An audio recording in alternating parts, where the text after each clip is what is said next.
What's in a thought?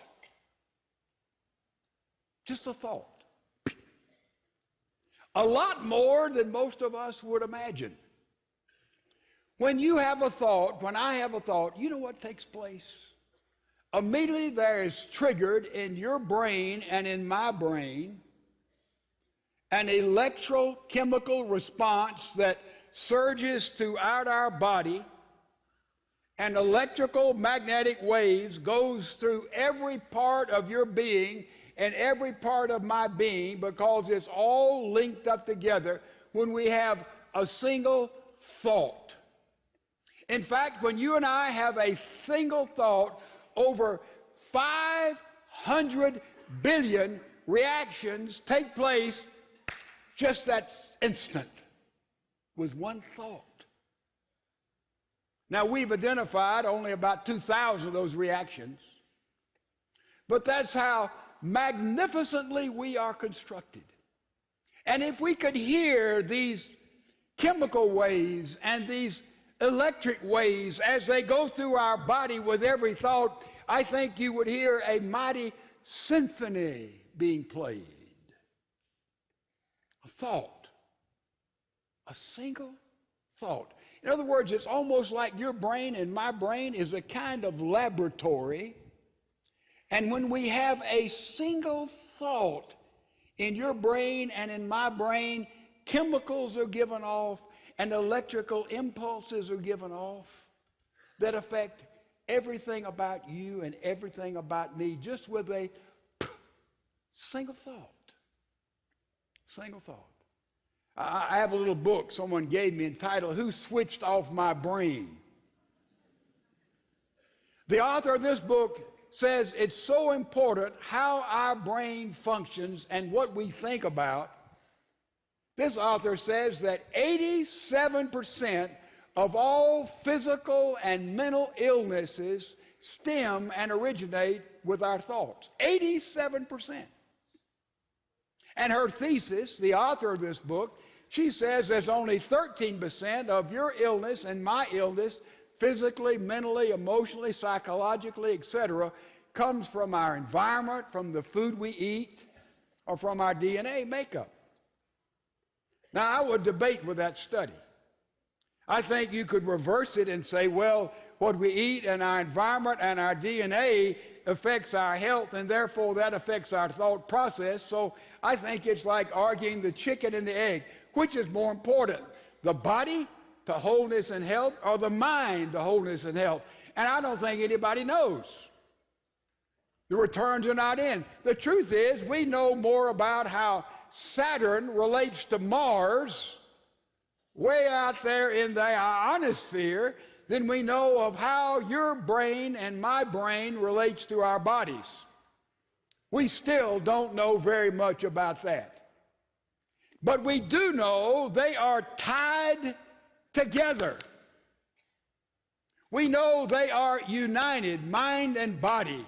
And we've discovered that in marriage, it is the whole body and the whole life of a person engaging with someone of the opposite sex in marriage, and it takes place with a whole life and the whole body of the other person. You can't just have body to body, you also have to have life to life.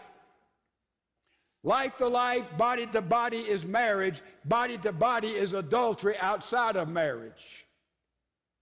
And by the way, unless someone gets too pious here, you need to understand that every one of us here have broken every one of the commandments. Anybody want to debate that? That's what Jesus said. He took it away just from the physical act and said, in our minds, we break this commandment. And he says, if we don't clean up our minds, we need to take radical action. It's pretty radical to punch out one eye, isn't it? To cut off one hand. He did not mean that literally. He was saying there are things we have to run from, we have to cut out of our lives in order to be pure, in order to have marriages that grow and sizzle, that are relevant and practical for this 21st century. And so we're talking about adultery. There is mental adultery, there is physical adultery, and the physical adultery is deadlier. We can't really rank sin, though mental adultery is also deadly, but physical adultery plays back into your body and into my body when we commit physical adultery. That's what Paul says, see? That's what Paul says. It affects who you are inside more than any other sin sexual immorality does. To show you how serious it is, there was a group of women, when their kids got in school, they decided they would study French. And so 11 women got in a French class together, and they were one day at a meal, and one of the women, they got close, and they would share their thoughts and share a little extracurricular activity with the other women, and one woman said, well, how many of us, 11 of them, how many of you women have been faithful to your marriage, faithful to your husband, all the time you've been married? And one hand went up out of 11. Now, a woman went home and told her husband, said, we were eating together, and named the woman who asked how many have been faithful, and said only one hand went up, and she said, that wasn't my hand. And her husband said, what? You've been unfaithful? She said, oh no, I haven't been unfaithful, but I didn't raise my hand. And the husband said, well, why didn't you raise your hand? And she said, I was ashamed. That's like being ashamed that when there's a flu epidemic, you don't have the flu. This is our world. And there's so many kinds of deadly affairs. Look up there. I wanted you to see all the kind of affairs. We put some names. This is not original with me. Some names of affairs. There's the friendship affair, self-explanatory. There's the office affair. There's be a good neighbor affair. There's a cup of coffee affair. There's a seize the moment affair. There's the people helper affair. There's the old acquaintance affair. Stop right there for a minute. We have a counseling service in our church you may or may not know about. We have 12 psychotherapists, godly men and women, Christians who work in counseling. And they tell me that there is an epidemic of affairs that start with Facebook. They start online. Someone runs down someone they went to college, they went to high school with, someone they used to know in their hometown. They begin to talk, and they exchange pictures with them, and they may even show it to their mate. But said this has led to so much immorality you wouldn't believe it. In fact, there's a lawyers group that specializes in divorce, and they just came out with this statistic. Said 81% of those who are trying to prove infidelity in their marriage have used Facebook and the correspondence that took on there. Therefore, in our counseling, you know what we say to every married person? Get off Facebook. Get out of all this junk because it leads you astray. It's happening over and over again in our culture.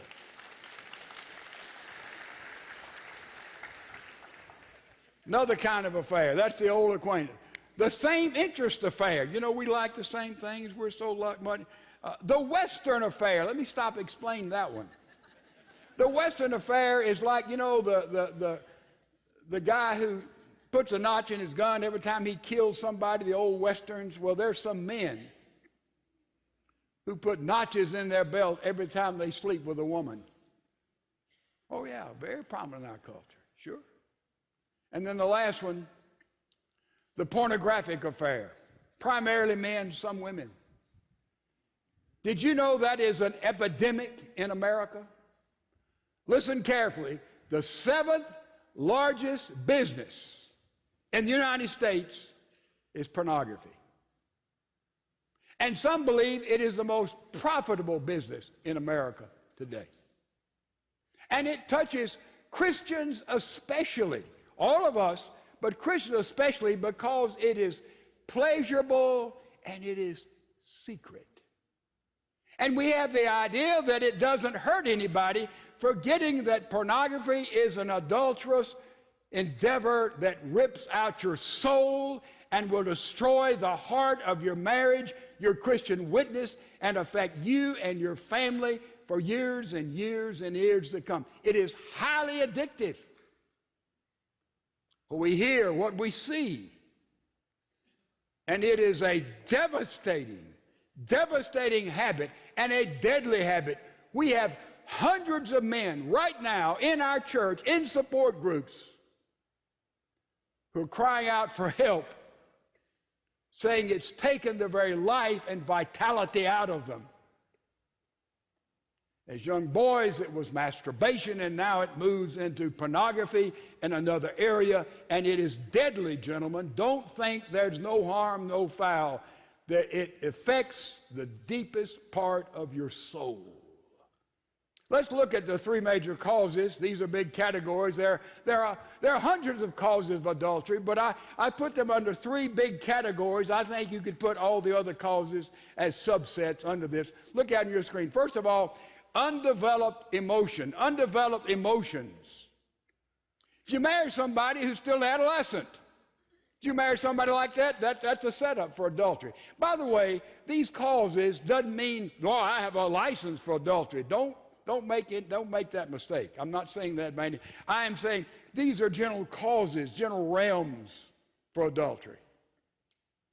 So, undeveloped emotions, adolescent. What's an adolescent? Best definition I've ever heard, adolescent is someone who's split right in the middle. Someone on this side is an adult, on that side's a child.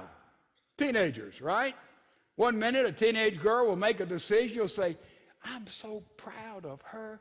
She's made a big-time adult decision. And the next hour she'll make a decision that, you know, she acts like she's 9 years old. That's an adolescent. And a lot of us have married adolescents. A lot of people marry adolescents. They've still got these emotional holds. All of us are not totally mature. I understand that.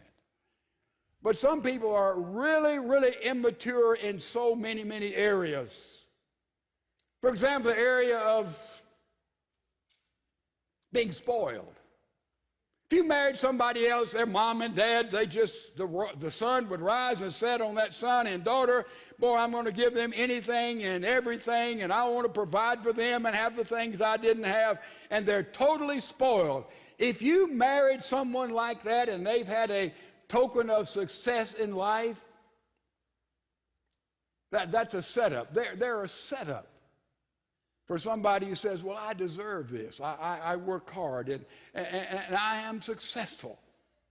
I'm thinking of a couple, and he slept with a lot of kids when he was in high school, and he married this beautiful, wonderful girl, and they joined the church, and they had a couple of children. After about 3 years, he began to sleep around and go here and go there at meetings, and he became an adulterer. And finally it was discovered. And they asked him why, and in a counseling environment, and he said, you know, is it a problem with the kids? We got great kids. Problem with your wife? Oh no, I love her. We have wonderful love relationship together. Is it a problem with your job? Oh no, I'm doing fine there. Is it a problem? No, everything was great. Well then why are you unfaithful? And he finally said, well, I guess it's that forbidden fruit thing. Know about the forbidden fruit thing? Here's Adam and Eve in the Garden of Eden. God said, you can eat of the fruit of the trees of all these gardens, all these trees, thousands of trees. Man, isn't that enough for you, Adam? Except one, just one. Out of all the trees on the planet in a pristine environment, only one tree you can't eat out of, Adam. Oh, just that one? It's the forbidden fruit thing. Remember Candid Camera? Some of us remember that. Remember sometimes they'd walk down the street, and one, they had a wall there, and they had a big hole there, and it says, don't look through this hole. And they took pictures of people who walked by. Well, normally you wouldn't look through the hole, but don't. And they would look. The other day in the hall of the church, they painted, and they put up a sign, wet paint. And I walked by in the morning, wet paint, and I came back by about an hour later, and it was still up, and I said, you know, I wonder wonder if that paint's dried. It had dried. There's something about prohibitions, isn't it? That's like kids, teenagers, adolescents. Don't you smoke? Well, you get a chance to smoke, and you're going to do it.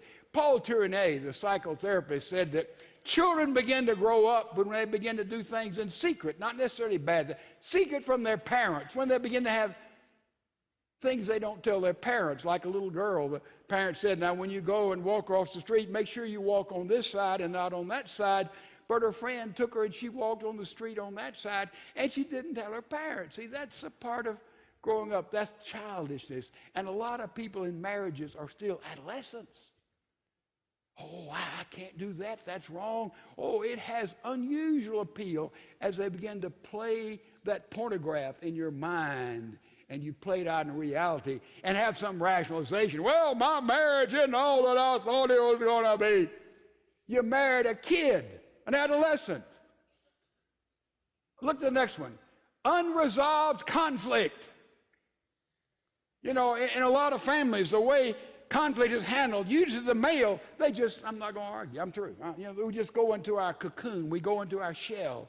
We're not going to argue. Just go ahead, you have your problem, I'm not going to get with it. And a lot of marriages, when there's unresolved conflict, they're in the ring together and they're boxing, and finally the husband goes in his corner, and the wife goes in her corner, and they stay in their corner.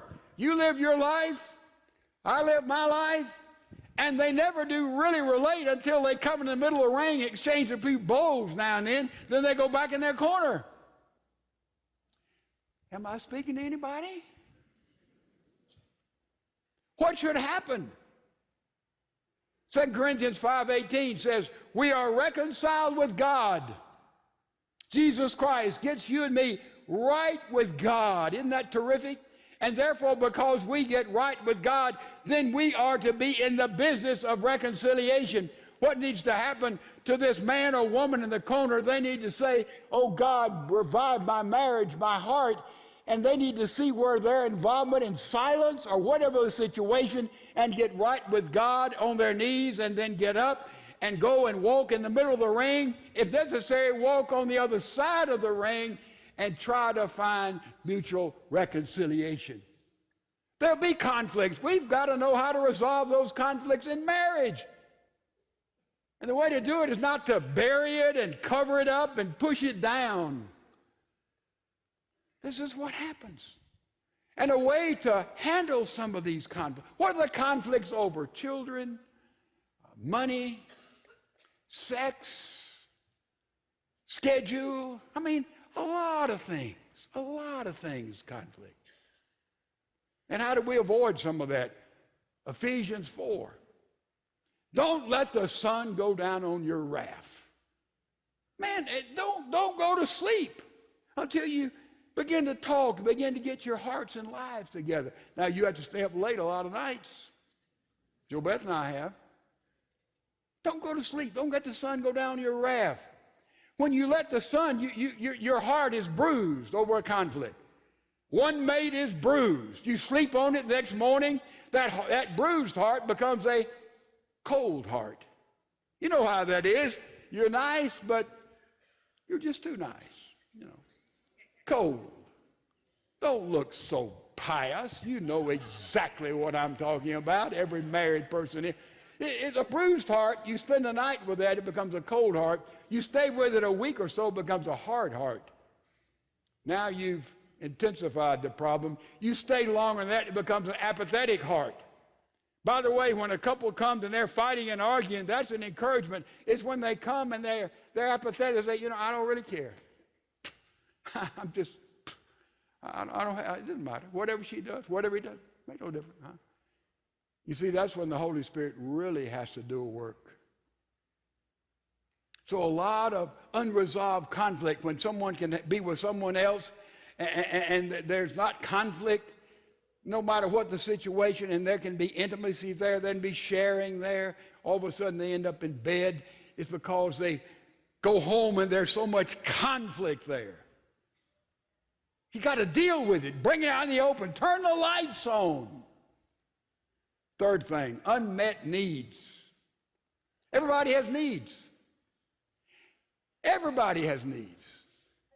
The difference between the creator and the creature is needs.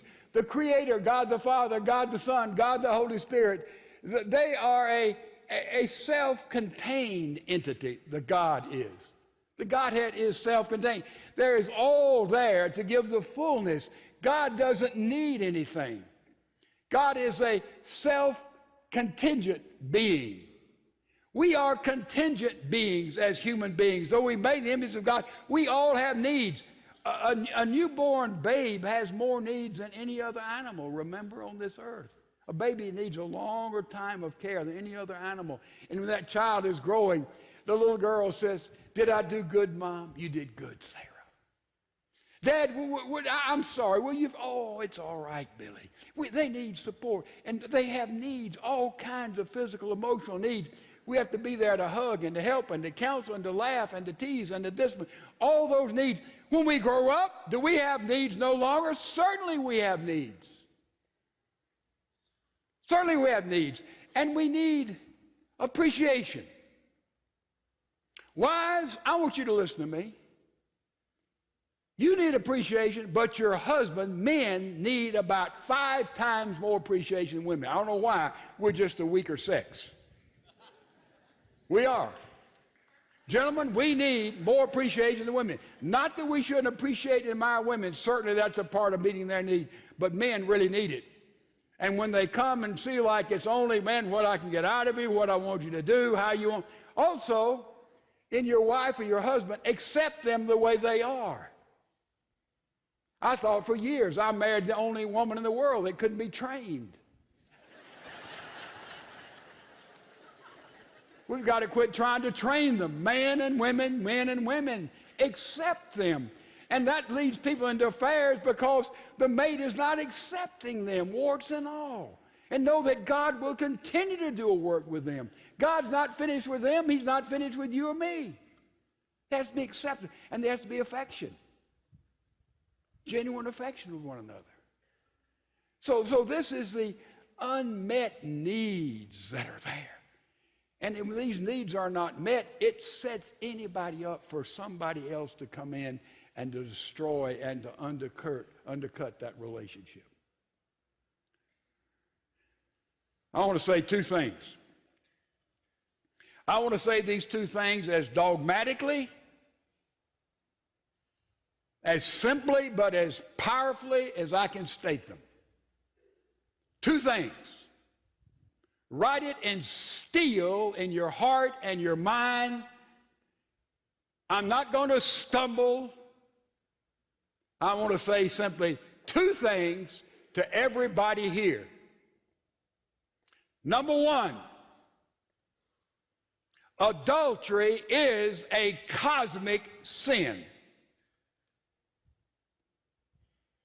Because someone who destroys the trust in a marriage and the commitment of a marriage, 1 time, 10 times, or whatever, you have committed a cosmic sin, and you're saying that your pleasure or this moment in time goes against everything God has taught and everything God holds sacred.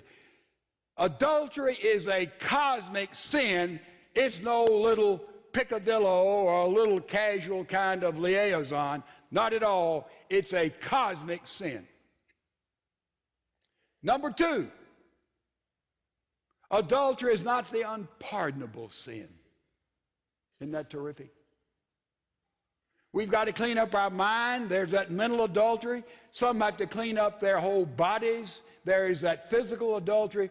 But God is in the cleansing business. If we confess our sin, He is able and just to forgive our sin and to cleanse us of all the trash, including adultery, in our lives. That's the grace of God. Adultery is a cosmic sin, but it is not the unpardonable sin. And the Bible says about sexual sin, run.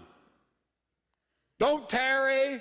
Don't explain away. Don't back off a little bit. Run. Get out of there. Flee. That's what Joseph did. That's what Paul told Timothy to do, and that's what we have to do. You don't cut back, cut down, wean myself off of whatever this is and whatever relationship is there, where it's mental or physical. Cut and run. Take no prisoners. Get out of there. And you'll be amazed, a day or two or three, and it's one day at a time, God begins to set you free. If we had hymnals here, the old hymn books, you can find the theme in hymn after hymn. He breaks the power of canceled sin and sets the sinner free. Freedom, freedom, forgiveness, His grace. It was created as a gift, but we have allowed it to become our one obsession. How can we survive in this sex-crazed culture? As a thank you for your donation of any amount, we want to send you Dr. Ed Young's new series, Sex-Crazed Culture. In this 5-part series, Dr. Young explores God's true design for sex, the destructive power of an affair, and the deception of homosexuality. Get your copy today by calling the number on your screen or go online to winningwalk.org.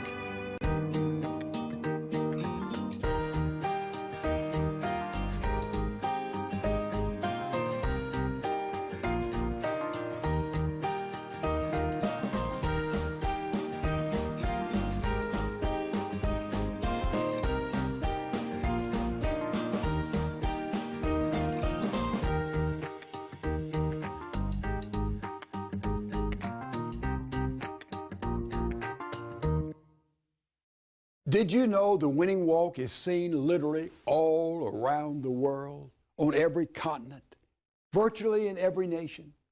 And I'm always encouraged to hear the reports of what God is doing through this program week by week by week. And I'm especially excited to hear the reports of changed lives in the country of India. Through our partnership with the Good Shepherd Community Church in India, we get hundreds of calls each week with stories of changed lives, changed homes, changed families, changed communities. We will never fully know the impact of what God is doing in the lives of those who watch this broadcast. Thank you for your support of this program. It is your prayers and financial support that make this possible. Also, today we want to pray for you. Call that number on your screen. Godly men and women are standing by who want to talk with you and listen to you, and most of all, pray for you. And I personally want to thank you for watching today. Join us again next week as we take another step on the winning walk with Jesus Christ.